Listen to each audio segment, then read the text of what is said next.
ہر فرد ایک دوسرے کی عزت اور تکریم کرے گا. اگر میں اپنی بیوی کی عزت نہیں کرتا، اگر میں اپنی بیوی کے ساتھ ڈانٹ ڈپٹ کر بات کرتا ہوں، تو یہ لکھ لیجئے کہ آپ کا بچہ، میرا بچہ دیندار ہو نہیں سکتا.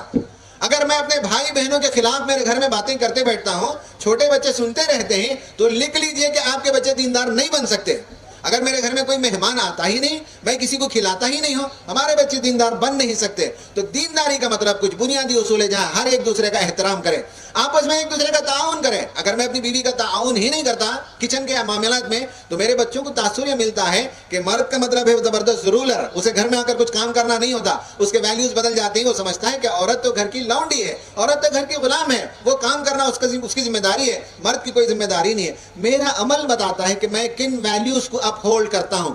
اگر میں گھر میں محبت کرتا ہوں، اگر میں گھر میں بیوی کا تعاون کرتا ہوں، اگر میں گھر میں جو اپنے رشتہ داروں کا اچھا سا تعارف کراتا ہوں، اگر میرے گھر کے اندر مہمان آتے ہیں، اگر میرے گھر کے اندر جو ہے عزت، احترام، تکریم، غریبوں کی مدد کی باتیں ہوتی ہیں، تو یہ بنیادی اقدار اور ویلیوز ہیں جو بچوں کو دیندار بناتے ہیں. اور انشاءاللہ آگے چل کر یہ نماز کے بھی پابند ہوں گے، قرآن کی تلاوت بھی کریں گے، یہ روزہ بھی رکھیں گے، سب کچھ کریں گے. اگر ہمارے بچے نماز کے پابند، روزے کے پابند ہو جائیں، لیکن غیبت کرنے لگے، چغلی کرنے لگے، لوگوں کا دل دکھانے لگے، تو کیا کریں ایسی دینداری کا جس میں نماز روزہ تو باقی ہے لیکن گھر والوں کے ساتھ حسن سلوک موجود نہیں.